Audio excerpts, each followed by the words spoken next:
Free time ട്രാവലേഴ്സിന്റെ പുതിയൊരു വീഡിയോയിലേക്ക് എല്ലാവർക്കും സ്വാഗതം. ഇന്ന് ഈ വീഡിയോ എടുക്കുന്ന എന്തിനാണെന്ന് വെച്ചാലേ, ഞാൻ ആദ്യത്തെ 4 വീലറിനെ കുറിച്ചുള്ള വീഡിയോ എടുത്തപ്പോൾ കുറേ പേര് സംശയം ചോദിച്ചിരുന്നു.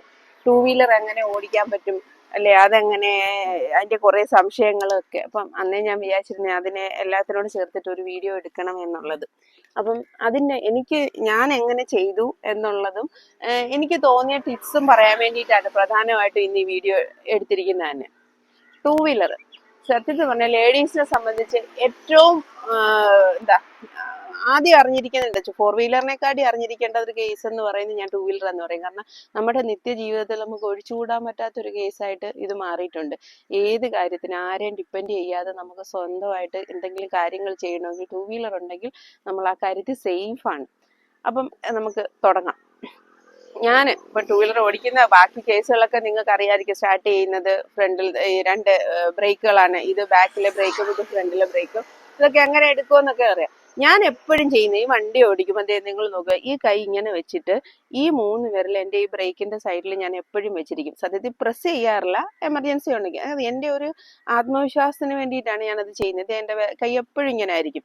സ്റ്റാർട്ട് ചെയ്ത് മൂവ് ചെയ്യുമ്പോഴെല്ലാം ഞാൻ ഇതേ രീതി മൂവ് ചെയ്യും. ആവശ്യമുണ്ടെങ്കിൽ ഈ ബ്രേക്ക് പിടിക്കും. നമ്മൾ ഒരു കാര്യം ശ്രദ്ധിക്കണം, ലെഫ്റ്റ് സൈഡ് ബ്രേക്കാണ് കൂടുതൽ നമ്മൾ പിടിക്കുന്നത്. ലെഫ്റ്റ് സൈഡിൽ നമ്മൾ ഇത് പിടിച്ച് വണ്ടി സ്ലോ ആയതിനു ശേഷമേ നമ്മൾ റൈറ്റ് സൈഡിലെ ബ്രേക്ക് അപ്ലൈ ചെയ്ത് വണ്ടി നിർത്താൻ ശ്രമിക്കാറുള്ളൂ.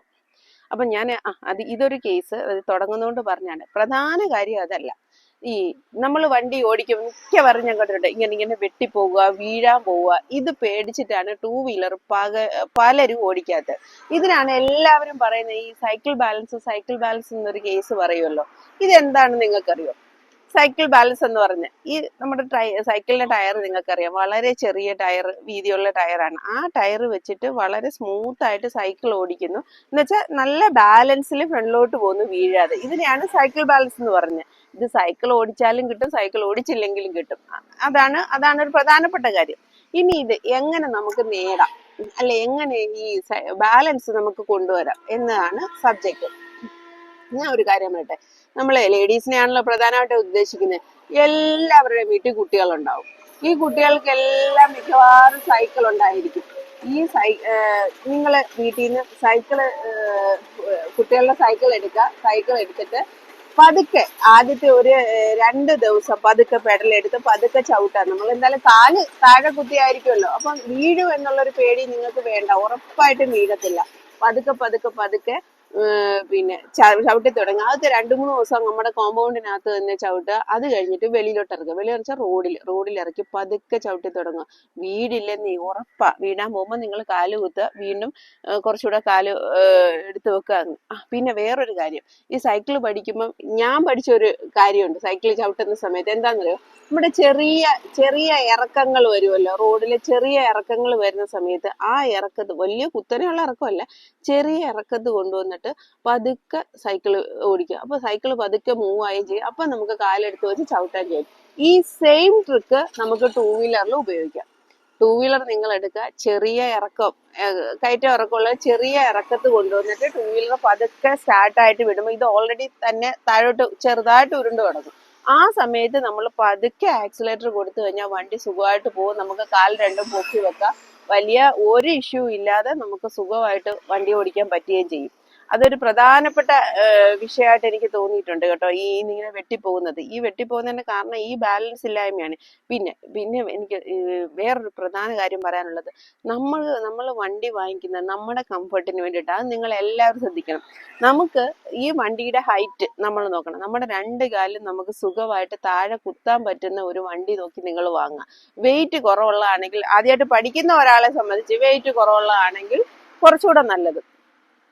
അതെടുത്തിട്ട് നമ്മൾ ഇതേ പൊസിഷൻ തന്നെ കാൽ രണ്ടും താഴെ കുത്തി വെക്കുക. ഈ രീതിയിൽ എടുക്കുക. ചിലരെ ഞാൻ ശ്രദ്ധിച്ചിട്ടുണ്ട്, ഈ ഫ്രണ്ടിലോട്ട് ഇങ്ങനെ ഒത്തിരി വരുന്ന, അത് ചെയ്യരുത്. വളരെ നമ്മൾ കാഷ്വൽ ആയിട്ട് എങ്ങനെയാണ് നമ്മളൊരു ചെയറിൽ ഇരിക്കുന്നത് അതേപോലെ നമ്മൾ ഇരിക്കുക. കാൽ രണ്ടും താഴെ കുത്തുക, കൈ ഇതിങ്ങനെ വെക്കുക, ഈ കൈ ഇങ്ങനെ വെക്കുക. പതുക്കെ സ്റ്റാർട്ട് ചെയ്തിട്ട് നമ്മൾ ആക്സിലേറ്റർ എപ്പോഴും ശ്രദ്ധിക്കണം. വളരെ ചെറുതായിട്ടേ നമ്മൾ ആക്സിലേറ്റർ കൊടുക്കാവുള്ളൂ, വളരെ ചെറുതായിട്ട്. ഇതിപ്പോ സ്റ്റാർട്ട് ചെയ്യുക, നമുക്ക് ആ സൗണ്ട് കേൾക്കാം. കണ്ടോ, വണ്ടി ഓഫായി പതുക്കെ പതുക്കെ ആക്സിലേറ്റർ കൊടുക്കുക, ഈ കൈ ഇങ്ങനെ എടുക്കുക, വണ്ടി മൂവ് ആവും. നിങ്ങൾക്ക് മനസ്സിലായി. ഈ ഒരു പൊസിഷനിൽ തന്നെ ആദ്യം നിങ്ങൾ കാല് ഇങ്ങനെ വെച്ച് ആയിക്കോട്ടെ, നീ തുഴഞ്ഞു പോകുന്ന എല്ലാ ആരും പറയുമായിരിക്കും, അതൊന്നും കാര്യമാക്കണ്ട. നമുക്ക് നമ്മുടെ കംഫർട്ടാണ് വലുത്. വേറൊരാൾ എന്ത് പറയുന്നു ഒന്നും ചിന്തിക്കേണ്ട കാര്യമില്ല. ഇച്ചിരി മൂവ് ആവുന്നു പോകുമ്പോൾ നമ്മൾ കാലിങ്ങനെ പൊക്കി നോക്കുക, എടുത്ത് വെക്കാൻ നോക്കണ്ട. നിങ്ങൾ ആദ്യം കുറച്ച് പൊക്കി നോക്കുക, പിന്നെ കുറച്ചങ്ങോട്ട് മൂവ് ചെയ്യുമ്പോൾ നമുക്ക് തന്നെ അറിയാം. ആദ്യം ഒരു കാല് നിങ്ങൾ എടുത്ത് വെക്കുക, ഇടത് കാലോ വലത് കാലോ നിങ്ങളുടെ കംഫർട്ട് ഏതാണെന്ന് വെച്ചാൽ ആ ഒരു കാലം എടുത്ത് വെക്കുക. എന്നിട്ട് കുറച്ച് മൂവാ മറ്റേതൊരു എടുത്ത് വെക്കുക. പതുക്കെ ചെയ്താൽ മതി. ഇത് ഈ പറഞ്ഞ നമ്മള് റേസിനൊന്നും പോവുമല്ല, വേറെ ഒന്നിനും വേണ്ടി, നമുക്ക് പഠിക്കാൻ വേണ്ടിയിട്ടാണ്. അങ്ങനെ നിങ്ങൾ 10 ദിവസം ചെയ്തേ, ഉറപ്പായിട്ട് നിങ്ങൾ 11ാമത്തെ ദിവസം വണ്ടി ഓടിക്കും. ഉറപ്പായിട്ടും ചെയ്യാൻ പറ്റും. കാരണം ഇത് വളരെ സിമ്പിൾ ആണ്. ഈ ഒരു ബാലൻസിന്റെ ഒരൊറ്റ കേസ് മാത്രമേ ഉള്ളൂ ടൂ വീലറിനകത്ത്. അല്ലാതെ ഇത് പറയാൻ പറ്റി കാറിനെ സംബന്ധിച്ചാണെങ്കിൽ നമുക്ക് ഒത്തിരി കാര്യങ്ങൾ പറയേണ്ടി വരും. അത് ശ്രദ്ധിക്കണം, ഇത് ശ്രദ്ധിക്കണം. ഇതിനകത്ത് ഇതൊന്നുമില്ല. ജസ്റ്റ് എടുക്കുക. ഈ ഒരു ബാലൻസ് നമുക്ക് കിട്ടിയാൽ തന്നെ നമ്മള് ഒരു 90% വണ്ടി പഠിച്ചു എന്നാണ് അർത്ഥം. നമുക്ക് പറ്റുമെന്നേ, ഉറപ്പായിട്ടും പറ്റും. അത് വെച്ചാൽ കൈ ഇങ്ങനെ വെച്ച് കഴിഞ്ഞാൽ ഭയങ്കര ഒരു കംഫർട്ടാണ്. അറിയാമല്ലോ, ഇങ്ങനെ എടുക്കുക, വണ്ടി ഇങ്ങനെ മൂവ് ചെയ്യുക. പലരുടെയും സംശയം ഇത് ഇങ്ങനെ വെട്ടുവോ ഒന്നുമില്ല. ദേ ഇതിപ്പോ കണ്ടോ എന്ത് സ്മൂത്ത് ആയിട്ടാ പോലെ. നമ്മൾ കാഷ്വൽ ആയിട്ട് അതങ്ങ് ചെയ്താൽ മതി. വണ്ടി മൂവ് ആയി കഴിഞ്ഞാൽ ഈ സാധനം വീഴില്ല. സ്പീഡ് കുറയുമ്പോഴാണ് ഇതിന് അങ്ങോട്ട് വീഴാൻ പോവുകയോ ഇങ്ങോട്ട് ബാലൻസ് പോവുകയോ ഒക്കെ ചെയ്യുന്നത്. അല്ലെങ്കിൽ ഒരു പ്രശ്നമില്ല. സീറ്റിംഗ് നിങ്ങൾ പ്രധാനമായിട്ട് ശ്രദ്ധിക്കുക. നമ്മൾ സീറ്റിന്റെ ഒരു സൈഡിലോട്ട് ചരിഞ്ഞിരുന്നാൽ ചിലപ്പോൾ ആ സൈഡിലോട്ട്, അങ്ങനെയല്ല, കറക്റ്റ് നടുക്കായിട്ട് കയറി നമ്മൾ ചെയറിൽ എങ്ങനെയാണോ ഇരിക്കുന്നത് അതേ രീതിയിൽ ചെയ്താൽ മാത്രം മതി. വേറെ ഇഷ്യൂ ഒന്നുമില്ല. പിന്നെ പ്രധാനപ്പെട്ട കാര്യം, എല്ലാവരും ഹെൽമെറ്റ് വെക്കണം. അറിയാലോ, അഥവാ ഒന്ന് ചരിഞ്ഞെന്ന് പറഞ്ഞാലും നമുക്ക് ഹെൽമെറ്റ് ഉണ്ടെങ്കിൽ നമ്മൾ സേഫ് ആണ്. അതുകൊണ്ട് അത് നിങ്ങൾ പേടിക്കേണ്ട. ഉറപ്പായിട്ടും ധൈര്യപൂർവ്വം പിന്നെ വേറൊരു കേസ്, അഥവാ ചരിയുന്ന കാര്യം പറഞ്ഞില്ല. ഇപ്പൊ വീണെന്ന് പറഞ്ഞാൽ നമ്മൾ വീഴുമ്പോൾ ചിലപ്പോൾ ടെൻഷൻ അടിച്ച് ആക്സിലേറ്റർ ആണോ ഏതാ പിടിക്കുന്നതെന്ന് നമുക്ക് ചിലപ്പോൾ കൺഫ്യൂഷൻ വരും.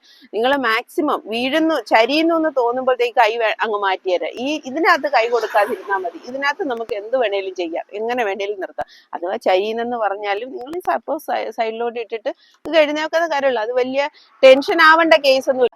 അപ്പൊ നിങ്ങൾ എല്ലാവരും പറ്റുന്ന രീതിയിൽ ട്രൈ ചെയ്ത് നോക്കണം. ഞാൻ കുട്ടികളുടെ സൈക്കിൾ എടുത്തിട്ട് കുറച്ച് ദിവസർക്ക് സൈക്കിൾ കൊടുക്കുന്നില്ല എന്ന് പറഞ്ഞിട്ട് നമ്മൾ യൂസ് ചെയ്യുക. നമുക്ക് നമ്മുടെ ആവശ്യമാണ് വലുത്. അപ്പൊ അതിനകത്തൊരു 10 ദിവസം നിങ്ങൾ പഠിച്ചാൽ 11ാമത്തെ ദിവസം നിങ്ങൾക്ക് ബാലൻസ് ആയി. ആ ബാലൻസ് നമുക്ക് പിന്നെ ഇതുപോലെ ചെറിയ ഇറക്കത്ത് ആദ്യം ഓടിച്ചു നോക്കണം. അപ്പൊ സുഖമായിട്ട് നമുക്ക് പറ്റുമെന്നേ, ഉറപ്പായിട്ടും പറ്റും. അപ്പൊ എല്ലാവരും ഇന്നോട്ട് ഇത് ട്രൈ ചെയ്യണം. ട്രൈ ചെയ്തിട്ട് എത്രയും പെട്ടെന്ന് സ്കൂട്ടർ ബാലൻസ് ആവണം, പെട്ടെന്ന് ഓടിക്കട്ടെ. വീണ്ടും നല്ലൊരു വീഡിയോ ആയിട്ട് നമുക്ക് പിന്നീട് വീണ്ടും കാണാം. ബൈ.